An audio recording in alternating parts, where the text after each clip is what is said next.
Y acá estamos con Eduardo Levi Yeyati, ¿lo dije bien? Perfecto. Doctor en Economía, escritor, director del área de Desarrollo Económico del CIPEC. Adelante, Cortines. Eduardo, la primera pregunta como para ubicarnos. ¿Hay un modelo o es una serie de medidas que tuvieron suerte, como dicen algunos? Si hay un modelo, ¿qué le está pasando hoy?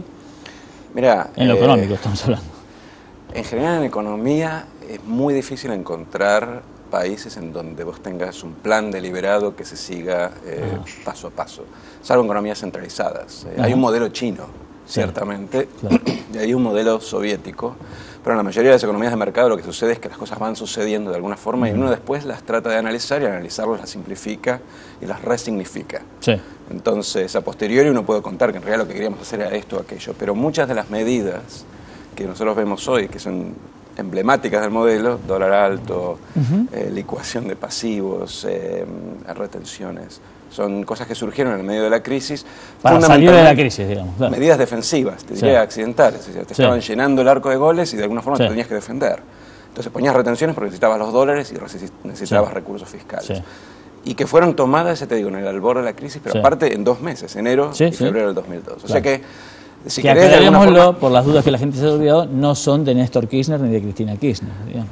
No, porque la vida empezó en 2003, ¿viste? Uno puede utilizar, está bien, pero uno puede utilizar, digámoslo así, el crédito de Kirchner, pero también de Lavagna, por ejemplo, que fue como el punto de continuidad de esas medidas, fue sumarse o montarse a estas medidas para de alguna forma potenciar el envión que estas medidas le causaron.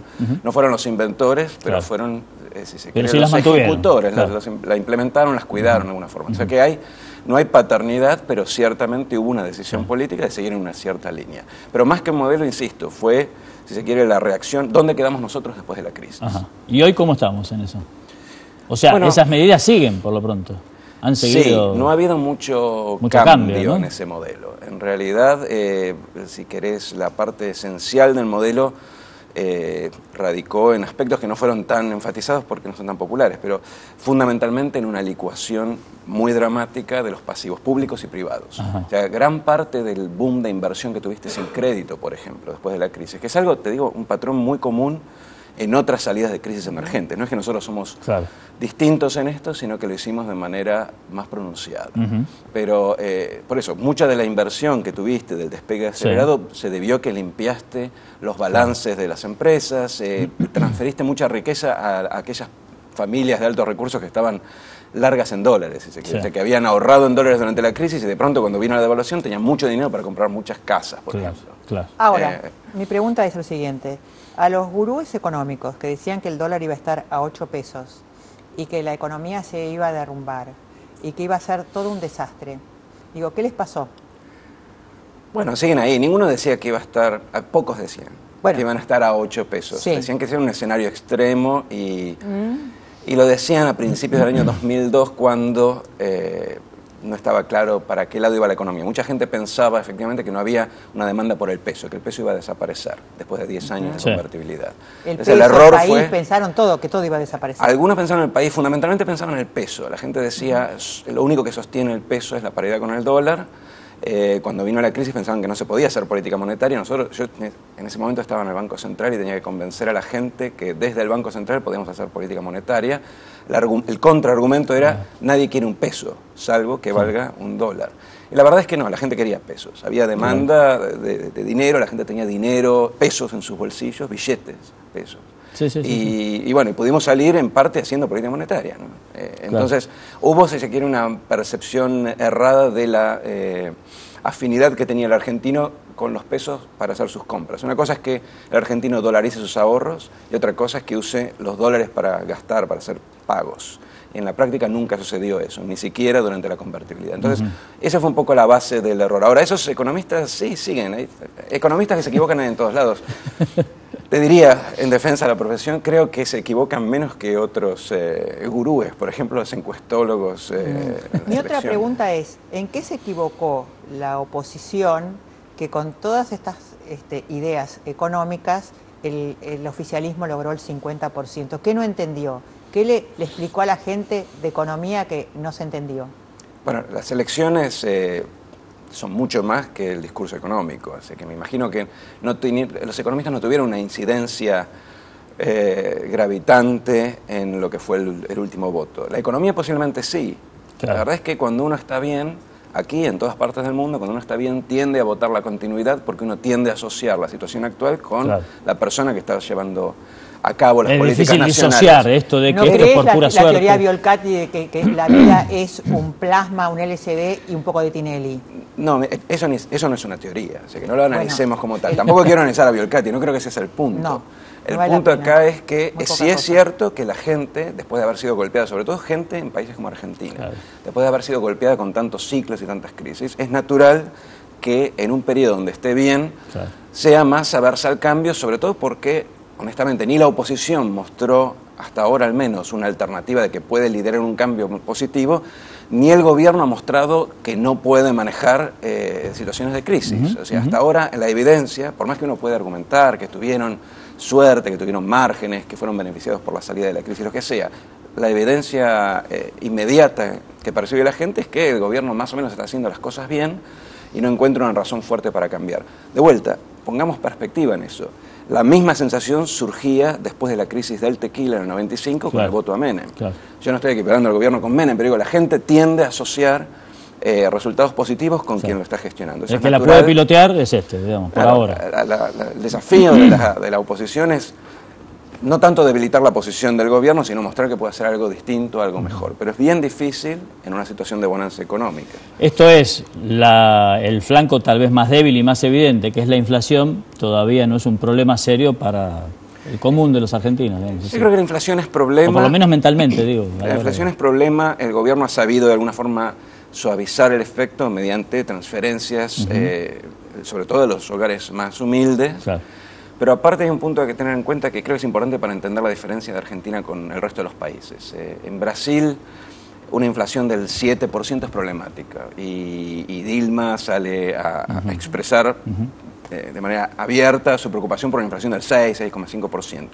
¿Por qué? Porque el electorado en Brasil y en toda Latinoamérica asocia alta inflación con recesión, pérdida de trabajo, nivel de actividad bajo.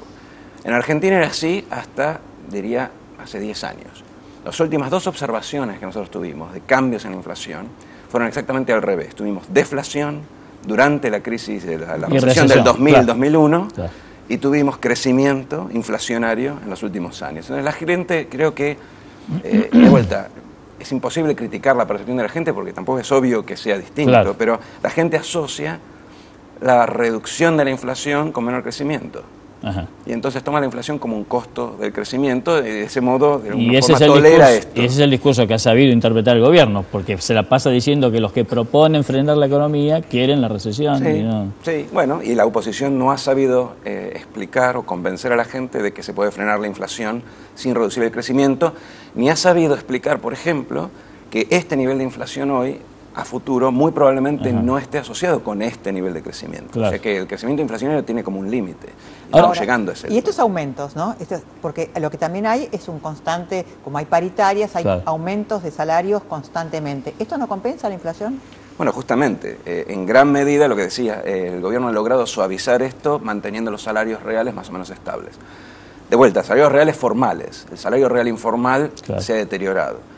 Pero de todas formas se ha deteriorado de manera leve. Tampoco es tan duro. ¿Por qué? Porque con el crecimiento uno puede hacer lo siguiente, puede mantener el salario real, o sea, aumentarlo en términos nominales, mantenerlo par y paso con la inflación, y a la vez garantizar una rentabilidad empresaria, porque el crecimiento significa que ese mismo salario produce más. Entonces, de alguna forma, al mantener el salario real constante, uno deja que el aumento de productividad o el plus de facturación, si se quiera, vaya al empresario. Y por lo tanto, de alguna forma, este modelo de crecimiento puede dejar a todos más o menos satisfechos. El problema es que con este modelo y un crecimiento del 2-3% es un poco más difícil hacer esa distribución. Por eso digo, este modelo se basa fundamentalmente en crecimientos por arriba del 5%, que son bastante complicados de mantener, sobre todo en una situación mundial que ya no es tan favorable. Claro, eso te iba a decir, de cara al futuro, tenemos 2 minutos para terminar el programa, pero digamos, de cara al futuro, ¿qué debería hacer el gobierno para que, por ejemplo, para que la crisis internacional no pegue tan fuerte y sobre todo para potenciar aún más los resultados? Porque cada vez que uno le dice al gobierno, podrías hacer un poquito de sintonía fina, dicen, vos sos destituyente, digamos. Y a lo mejor, en lugar de crecer, podría mantener ese crecimiento. Con menos inflación y con más integración social, lo más no importante. creo que puedan mantener un crecimiento al 8%. No, seguro pero que no. sí es cierto que tenés márgenes que todavía no has utilizado. Entre el 3 y el 8 hay un margen grande, digo. Yo creo que un 5 o 6% en esta situación es maravilloso. Creo que Brasil no puede crecer al 5 o 6% en este contexto. Claro. Creo que hay un margen que no han utilizado, insisto, que es lo que se llamaría el margen externo. Y no es el margen de endeudamiento, sino, vos tenés que pensar el modelo argentino como un modelo en el cual el gobierno vive con las divisas propias, vivir con lo nuestro en el mercado de divisas. Te entran divisas por la cuenta corriente y con eso pagas la deuda, y la cuenta financiera en general pierde divisas. Hay salida de capitales, la gente invierte gran parte de sus activos, de sus ahorros afuera. Hay muchísimo dinero argentino afuera. Entonces, en el medio de una crisis, cuando los activos de reserva, el dólar, los bonos del Tesoro americano están en duda, tenemos todo este dinero afuera percibiendo un interés negativo en muchos casos, o cero.